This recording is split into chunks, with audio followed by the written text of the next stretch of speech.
नमस्ते हिंदुस्तान, कैसे हैं आप लोग। जितने भी मेरे ग्राउंड रिपोर्टिंग देखी होगी उसमें और अभी तक जितने भी न्यूज़ आप सुन रहे होंगे उसमें दो नाम बड़ा कॉमन है, दीदी और दादा। दादा लोग नरेंद्र मोदी को भी समझते हैं, लेकिन बंगाल में जो सही मायने में जो टक्कर है वो आज है। आज दूसरे चरण के चुनाव के मतदान पड़ रहे हैं। बहुत ही भारी मात्रा में वोटिंग हो रही है। आज नंदीग्राम में सीधा कांटे का टक्कर है शुभेंदु अधिकारी और ममता बनर्जी की। लेकिन इसमें कोई बड़ी बात नहीं है, ये शायद आपको पता होगा। लेकिन सबसे बड़ी बात जिसे सुनकर आपके होश उड़ जाएंगे और शायद हंसी भी आएगी, आपको बता दूं, गोकुल नगर एक जगह है नंदीग्राम में जहां पे आज वोटिंग हो रही है। वहां पे खुद ममता बनर्जी, पहली बार सुना होगा कि वहां की मुख्यमंत्री नंदीग्राम में जिसका खुद का आज मतदान हो रहा है शुभेंदु अधिकारी के सामने जो अगेंस्ट में खड़े हैं, गोकुल नगर में जाकर पोलिंग बूथ के अंदर विराजमान हो गई हैं। खुद वहां पे वो विराजमान हो गई हैं। इस बात को लेकर हाहाकार मच गया खुद इलेक्शन कमीशन को लेकर, और इतना ही नहीं, खुद पोलिंग बूथ में जाकर विराजमान है। लेकिन टीएमसी ने इस बात को लेकर इलेक्शन कमीशन से शिकायत की है, शिकायत भी दर्ज कराई है। अब आपको समझ में नहीं आ रहा होगा कि अब खुद गोकुल नगर में ममता बनर्जी जब जहां बैठ गई हैं, पर टीएमसी क्यों कंप्लेन कर रही है।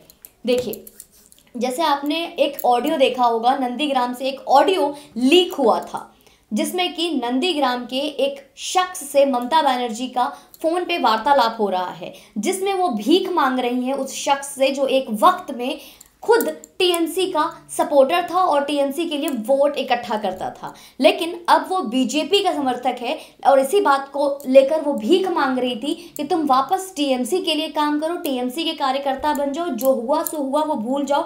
माना कि मैंने 10 साल तक तुम लोगों के लिए कुछ भी नहीं किया, लेकिन अब आने वाले 5 साल में मैं वो सब कुछ करूंगी जो 10 साल तक मैंने तुम्हें सपने दिखाकर लॉलीपॉप दिए, वो सारी चीजें मैं अब करके दूंगी आप लोगों को। लेकिन उस ऑडियो में आप साफ साफ सुन रहे होंगे, वो साफ साफ कह रहा था कि नहीं, अब मैं सिर्फ और सिर्फ बीजेपी के लिए काम करूंगा, बीजेपी को वोट दूंगा और मैं आप पर भरोसा नहीं करूंगा दीदी। और बेस्ट पार्ट ये है कि, और सबसे चौंकाने वाली खबर ये है कि ममता बनर्जी दीदी ने हमारे इस बात को एक्सेप्ट कर लिया है और इसकी ऑथेंसिटी दे दी है कि ये ऑडियो रिकॉर्डिंग कोई गलत नहीं है, कोई झुटलाया नहीं जा सकता, ये उन्हीं की रिकॉर्डिंग है। उससे भी बड़ी इंटरेस्टिंग खबर अब ये भी सामने आई कि जब वो मंदिर में मत्था टेकती हैं और माँ माटी मानुस बताते हुए जब पंडित जी उनसे गोत्र पूछते हैं, तो वो गोत्र ना पूछे जाने के बावजूद भी वो बताती हैं कि वो शांडिल्य हैं, हिंदू हैं। अब इसमें कोई बड़ी बात नहीं है कि 2014 से जब से नरेंद्र मोदी की सरकार आई है, सारे जितने भी बड़े बड़े पॉलिटिशियन हैं जो अपने आप को एक वक्त में वोट बैंक बनाने के लिए जालीदार टोपी पहनकर बैठ जाते थे, तो कभी गले में कुछ भी डाल लेते थे, वो अब टेंपल रन खेल रहे हैं। मंदिर पे जाके मत्था टेक रहा है तो कोई जनेऊ दिखा रहा है, तो कोई हनुमान चालीसा पढ़ रहा है, तो कोई चंडी पाठ कर रहा है। उसी में ममता बनर्जी ने आज अपने कुछ कल के वीडियो में आपने देखा होगा, वो बताते हुए सुन रहे हैं कि वो शांडिल्य गोत्र की हैं। हिंदू के साथ साथ उन्होंने हिंदू को टच करने के लिए, ताकि आपके दिल तक, हमारे दिल से दिल तक कनेक्शन हो सके, इसके लिए मोहतरमा ने आज अपने गोत्र भी बता दिए। उसी पर ओवैसी का बहुत ही तीखा और बेचारा वाला कमेंट भी आ गया, जिसमें उन्होंने ट्वीट करते हुए याद दिलाया कि ना ही वो हिंदू हैं, ना ही वो किसी शांडिल्य गोत्र को बिलोंग करते हैं, तो उन बेचारों का क्या। इनके लिए हमारी पूरी हमदर्दी, हम समझ सकते हैं आपके दर्द को, और आपको ये बताने की ज़रूरत नहीं है कि ना ही आप हिंदू हैं, ना ही आप शांडिल्य गोत्र के हैं, क्योंकि हम हिंदुओं में इस तरीके की बात नहीं होती कि 5000 के पान से मर्दानगी आ जाती है। चलिए खैर, और आगे मैं बात करूंगी अभी तक क्या हो रहा है।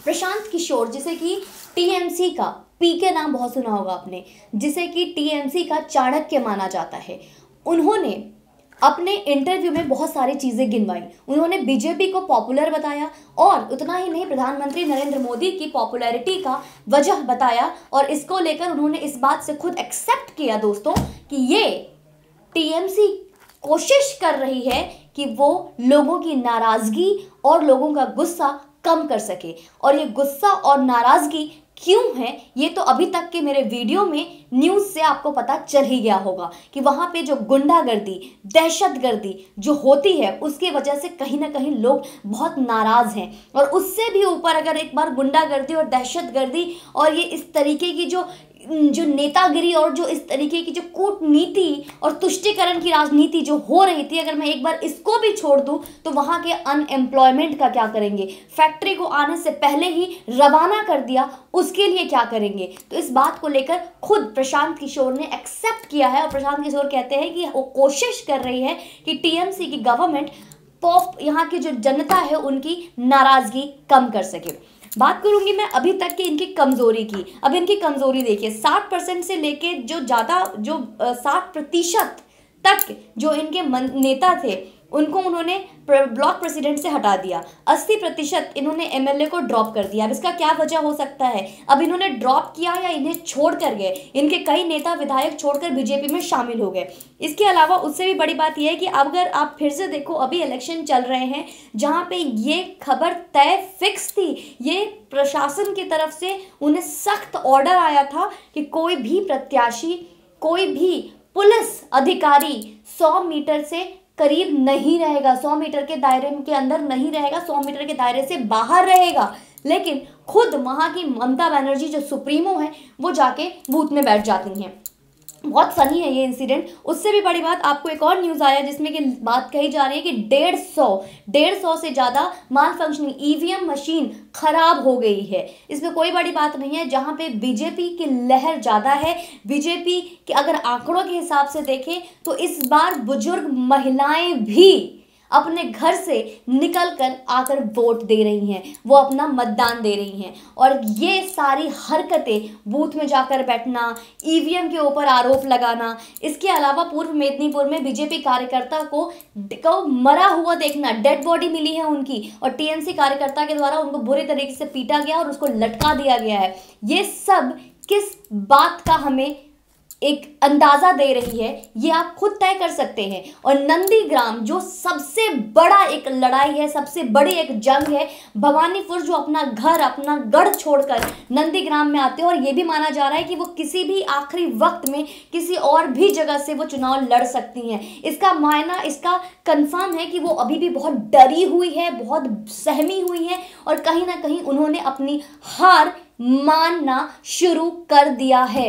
ममता बनर्जी को ये लगने लगा है कि उनकी 10 साल की सियासत अब शायद डगमगा रही है और इस बात का उन्हें अब इल्म भी हो चुका है, डर भी है और उनकी हरकतें जो पहले तो बहुत दंगाई लगती थी पर अब बहुत ही बचकानी लग रही है। और इन सब से आप क्या सोचते हो, ये सारी चीजें किस तरफ, किस ओर इशारा कर रही है कि नंदीग्राम किसका होगा? माना जा रहा है नंदीग्राम जिसका बंगाल उसका, और नंदीग्राम की हार ममता बनर्जी के लिए पूरे पश्चिम बंगाल की हार मानी जा सकती है। नंदीग्राम की हार ममता बनर्जी के लिए एक सबसे बड़ा सबक रहेगा कि बंगाल की जनता परिवर्तन चाहती है या गुंडागर्दी चाहती है।